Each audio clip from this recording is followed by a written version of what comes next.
Bonjour à tous, ici Slavika Bogdanov, femme d'affaires, coach et auteur. Je voulais faire cette vidéo pour tous ceux qui me regardent et j'espère que les plus jeunes vont aussi regarder ça. J'espère que vous allez le partager avec vos jeunes. Il m'est arrivé quelque chose il y a quelques semaines et ça m'a fait beaucoup réfléchir. J'ai refusé en fait une offre que l'on m'a faite et la personne qui m'a fait cette offre, qui n'était pas du tout dans les registres des choses que j'acceptais, que je trouvais acceptables moralement, m'a dit: «Oh, ben tu le fais pas parce que t'as pas les idées assez ouvertes. T'es pas assez ouvert d'esprit et puis c'est pour ça que tu refuses et si t'étais un petit peu plus intelligente et un peu plus cool, tu dirais oui.» Et ça a été me chercher vraiment fort, bizarrement. Et la première chose que je me suis dit, c'est bah, vraiment, je suis pas ouverte d'esprit, mais pourtant je me sens ouverte d'esprit. Peut-être c'est vrai que je suis pas ouverte d'esprit. Peut-être qu'il faudrait que j'essaye cette chose. Et là, je me suis dit, mais non, dans mon intuition et dans mon être profond, ça va complètement à l'encontre de ma morale et de mes valeurs. Et non, non, c'est non. Et ensuite, j'ai voulu me justifier. J'ai voulu dire, mais non, je vais vous expliquer pourquoi j'ai raison. Et je me suis dit, mais quelle perte de temps, quelle perte d'énergie. Cette personne-là est moralement, donne une morale complètement différente de la mienne, a des valeurs complètement différentes de la mienne. Ça ne servira à rien d'essayer de lui expliquer pourquoi je refuse quelque chose. Et donc, j'ai quitté la scène. J'ai quitté, en fait, toute cette conversation et ça m'a fait réfléchir beaucoup et j'ai compris pourquoi j'avais autant réagi. Et j'ai réagi parce que ça m'a rappelé quand j'étais plus jeune et que je n'étais pas incluse dans les groupes sociaux euh, à la mode. Je faisais pas partie des gens qui étaient cool et qui l'avaient, qui étaient sans sas et qui attiraient tout le monde et tout. Moi, j'étais comme l'Agnant, j'étais Agnant avec mes lunettes, la bonne étudiante dans son coin et qui se trouvait pas super sexy dans le sens de, de cool.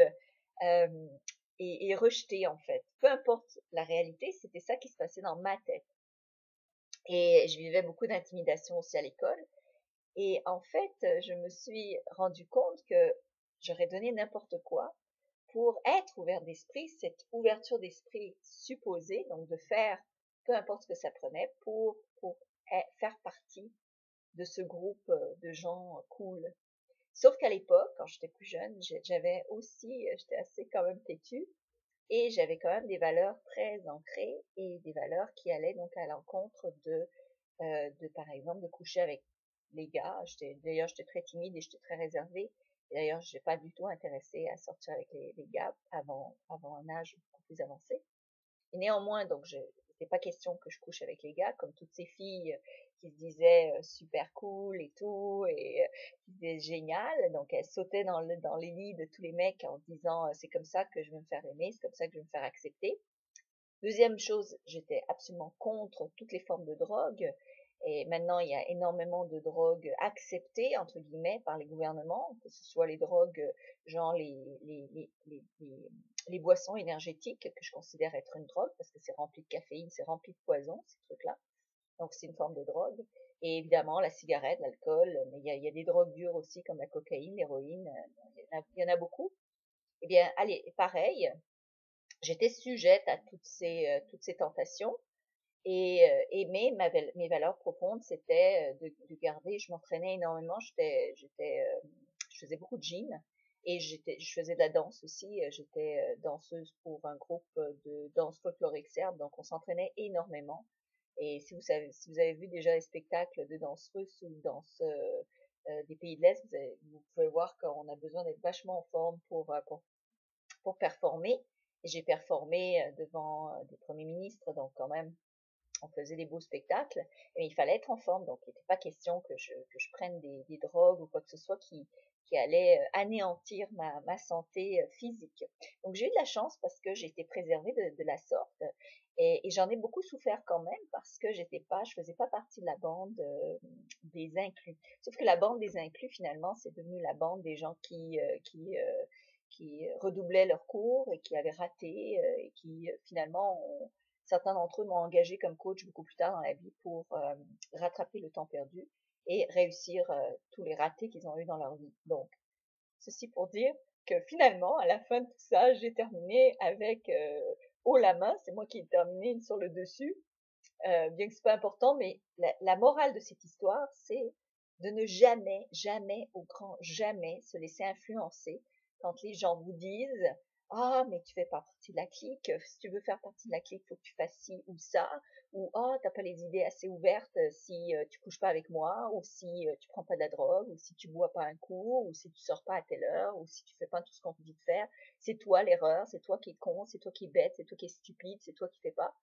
Donc, de ne pas jamais se laisser influencer par des gens qui vous démolissent ou qui vous descendent, qui vous intimident pour que vous fassiez quelque chose qui sort de votre champ de valeur. Et si vous ne savez pas ce qui est bon pour vous, eh bien, demandez à un expert qui s'occupe de ce champ précis pour savoir ce qui est vraiment bon pour vous, pour le long terme. Ok? Mais il y a des choses vraiment évidentes. Ok? Vous ne couchez pas avec les mecs juste pour coucher avec les mecs pour être la fille top. Vous ne prenez pas de drogue, que ce soit des boissons énergétiques, que ce soit de l'alcool, des cigarettes, etc. Pour justement garder un esprit clair, pour ne pas faire de gaffe, parce que c'est quand on boit un peu trop, surtout que dans les bars, on peut vous mettre maintenant des drogues dans votre verre, et il y a ce qu'on appelle les drogues de viol, donc on met une boisson dans le verre de quelqu'un pour que la personne soit plus alerte autant qu'elle pourrait l'être et pour pouvoir abuser de cette personne-là sexuellement. Donc, faites attention d'abord à vous et boostez votre confiance personnelle, boostez votre estime de vous. Donc, ayez une estime de vous qui est sans pareil pour que personne puisse la démolir et gardez votre pensée dans la direction que vous décidez, que vous désirez et soyez clair et soyez intègre, d'accord? Et restez dans vos valeurs et n'en démarquez pas, ne sortez pas de là. Peu importe ce que l'on vous dit, peu importe comment on essaye de vous influencer et peu importe comment on essaye de vous intimider. Voilà. Alors j'espère que ça va vous aider. C'est un sujet qui est très sérieux parce que évidemment beaucoup de gens se laissent intimider, se laissent influencer et sombrent après dans la décadence, dans des choses qu'ils vont regretter plus tard. Et il y a malheureusement, il y a des moments où on arrive à un point de non-retour, où notre foi, où nos systèmes est tellement démoli qu'on ne peut pas le rattraper, malgré tout. Donc, faites attention à vous et j'espère que cette vidéo va être partagée pour que ça aide énormément de gens et que ça aide des jeunes à comprendre que c'est ok de dire non. Il n'y a rien de mal à dire non. Et on finit par être gagnant dans la vie. Et moi, je me suis sentie mal, je me suis sentie nulle d'avoir dit non. Et finalement, c'est moi qui sors gagnante de ça. Et par rapport aux autres. Alors, merci beaucoup et dans la vie, en fait. Alors, merci beaucoup de partager, vous abonner à ma chaîne, évidemment. Et aller sur Attractitude et attractitudekids.com.